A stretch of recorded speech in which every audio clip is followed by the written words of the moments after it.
Hello everyone, this is Alexander Chess here to help you to realize your potential. And today we'll be looking at a variation in Sicilian that I thought I came up with, but I found out later on that this has already been played. But unfortunately, this has not been played to my knowledge by Mark Esserman, as if we were to look in the Masters database, no game found. And if we look at the Lichess database, we have here after bishop takes f7, king to f8, bishop takes knight, knight takes queen, bishop takes queen. We only have here 221 games. When I checked the other day, it was 152 games. And the strongest player to have won with this is Kamran Shirazi, whom I've played before on a past account that I had. I believe he beat me 5-2, but he's an international master. If we click on his account, it comes up, I am Kamran Shirazi. However, at the time of me playing this game, I had no idea that this had been played before. And I'm not just going to show you guys one game, I'm actually going to show you guys 3 games of mine in this variation. So if we go to player, we're going to take a look first at my game against Shadoop, then against Bob Espon J4, and then against Flash Neo. And I called this variation the Holy Bank, but you guys could probably guess what it is based off the sharpness of the variation and what's coming in these games. But I'm since renaming it to the more family friendly Hallelujah. Let's get into it.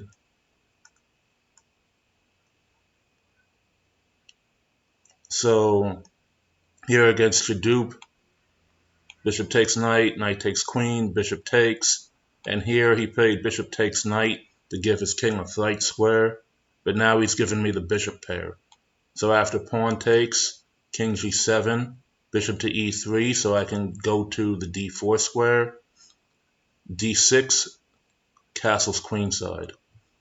Now here I'm going to have a nice attack going, even though I'm down a queen, and yes, this is unsound. As you can see, the computer says it's minus 2.4, but in practical terms, in blitz for a human, it's going to be very difficult for my opponent to coordinate his pieces.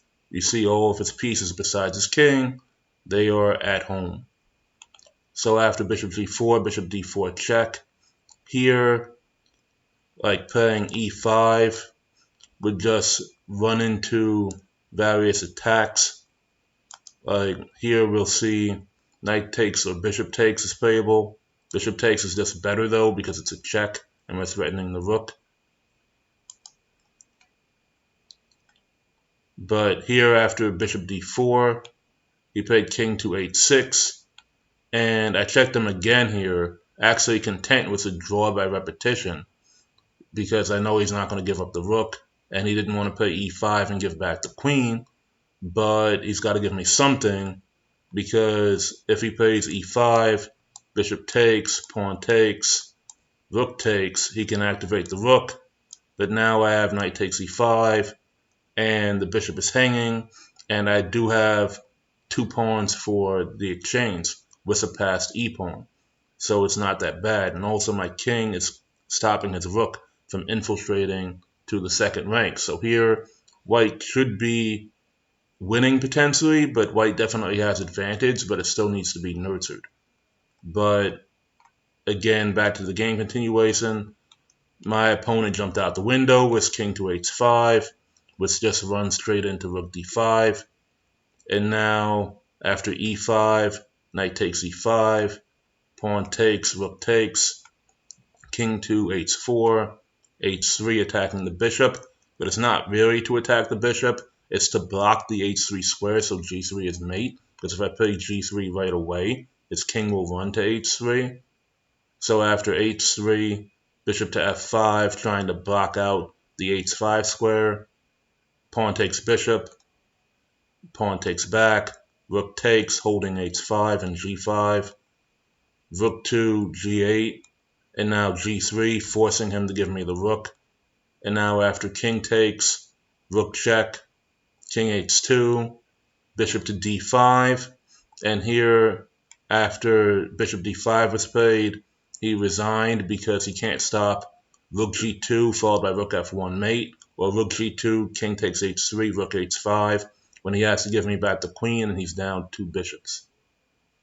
So now, let's go back to the starting position of our variation, and let's look at Bob S pawn j4.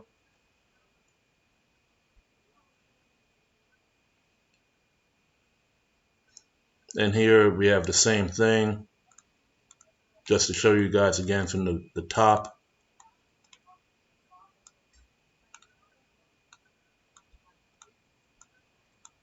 And here we have h6. Now castle's kingside, e6, rook to d1, so he can't get the d5 break. a6, bishop to f4, g5, and now bishop to d6 check. Again, these two pieces are not playing. I'm going to harp on this in pretty much every video that I make where somebody loses because they don't use these two pieces, especially against the Smith Morra. I've already harped on it in my game against Novik 70, which I'll probably put in the description if you guys haven't seen it. Novik 70 is a grandmaster, and I defeated him with 96% accuracy to his 80-something% accuracy.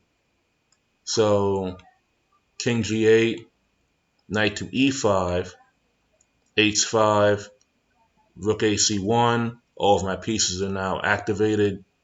Rook h6, and you can see here the computer doesn't even hate it. It's like I'm down a queen, but all of my pieces are working, which is more important than what pieces I have, or quote unquote, how strong they are, because it's a queen. So here, after rook c1, rook h6, a4 to take space, queen a5, knight to c4, queen back to d8, a5, so I can put the knight on b6, e5, which is a gross error because of knight to b6, and it's a check, king h7, knight takes rook, queen takes pawn, bishop back to a3, b5, now knight to d5, unleashing an attack on the bishop on b7, b4, bishop takes, queen back to d8, knight b6, giving him that knight so I can play bishop to e7, and now after his queen moves, now I have knight takes rook, and here he's has to save his bishop, or he can take mine and lose his, which is what he does. And now after queen b4, he's eyeballing the e1 square, so bishop to f7, queen takes b2, and why was eyeballing e1 important? I cannot blast off with both the rooks of the 7th rank yet, but I will in a short moment. But first I need to make a square for my king. I also need to make sure that he can't get in queen f4, queen c1, which is a common way to get perpetual check. So here after a5, rook c7, queen b8, rook takes, queen b1, king to h2, queen takes pawn, bishop d5. Now I don't care. It's like queen to f4, good, g3, queen takes f2, and now bishop to g2, and there's no way for you to break in because you don't have time. Your bishop is pinned. h4 won't even do you any good. You don't have time. You're going to get mated, and you'll never get a perpetual. So here after e4, rook takes, king h8, rook gf7. Now I'm threatening the queen, and I'm threatening a back rank mate, and there's no way for you to defend both. c5 is covered, so the queen can't drop back. This is game over. and here he resigned.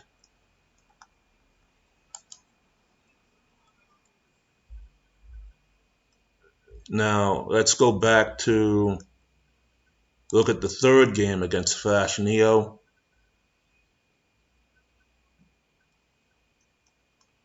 And here I consider this to be a complete you-know-what whooping. E4, C5, D4 takes, C3 takes, knight C6, knight F3, G6, bishop to C4, bishop G7, queen B3, knight A5, takes, takes, E6 here. Now bishop to F4, pawn to B5, and now bishop to D6 check, king G8, castles queenside. Now, it was actually better for me in the other game where my opponent gave up the bishop for the knight because my king was actually safer on the c file with a pawn there because my knight is going to leave, and that's going to give my opponent a potential defense later because the file is open, fully open instead of half open. So after h6, knight to d5, so this way if he takes, then bishop takes on d5 check, king to h7, and here I could snatch the rook. I could also play h4, threatening knight to g5 as a possibility. But here after knight to d5, king to h7, knight f4, holding the g6 square. If he plays g5, I was going to play knight to h5 to go after the bishop. Bishop to b7 here, and now pawn to h4. Now I'm threatening to sacrifice the knight on g5. He plays bishop takes e4, which doesn't cut the mustard. Here he was supposed to play rook to c8, and here after king b1, bishop takes e4, king to a1. Here he's doing a lot better. Now he can actually take the knight, which stops my attack in its tracks. Also, after rook c8, if king to d2, he would have queen b6 here. I know the computer suggests other moves, but it's best, in my opinion, to just connect the rooks, get the queen out, you have an attack on the bishop, and now if I have to play something like king to e1, my attack is so down, and I'm going to need to because I need to keep all of these pieces in play. This bishop is doing a tremendous job. This bishop is doing a great job, and the idea is to play for knight g5 as well as knight takes e6, which is the ideas that I used in the game. So after bishop b7, h4, bishop takes pawn, which is a complete blunder. Here we have knight g5, h takes, king g8, and now knight takes e6. And the whole idea is that not only is the queen hanging, the rooks are connected. He can't take because I can take his queen with a check. I can also then play rook over to take, as well as other moves because a lot of his stuff is just straight up going to be hanging. And he's also going to get mated because of these diagonals. So here he throws in bishop takes b2, and after king takes bishop, queen to b6, hitting the pawn on f2 and hitting the bishop. But the difference is with the king on b2 instead of d2, this bishop is not under attack, and the rook is controlling the foul, and it's not blocked. Here, I play knight to c5, though, shutting down the queen, throwing in a check. And now after king to g7, bishop to e5 check. And here, yes, I had mate in 2 for those who are interested, because after queen f6, I can just play bishop takes, and after king f8, rook takes.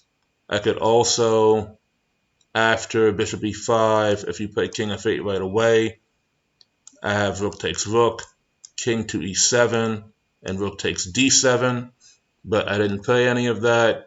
Like at this point in the game, I realized like this is gonna be a freaking masterpiece. And then my cat started bothering me, so I thought here, how can I make this as pretty as possible? Because to me, the mates are just not pretty enough. So here, after king to g7, bishop e5 check, king to f8. You see, I spent 31 seconds here, and rook takes rook, check, king e7, and now bishop f6 check, just to rub everything in. Now the rook is open, holding that d6 square. You must give me the queen, and now I'm in check, the one check you're going to get. But pawn takes with a check, king takes, knight takes bishop with a check, and he resigned because after king e5, rook takes, and I'm temporarily up 4 pieces, but after losing the knight back, I would be up 2 rooks and a bishop, that from a position that started with me sacking queen for 2 knights and a pawn. So what do you guys think of the Holy Blank / Hallelujah variation? Let me know in the comments. Remember guys, get better every day. Keep getting better, keep studying, experiment, come up with your own ideas, and have a good time playing chess. Peace.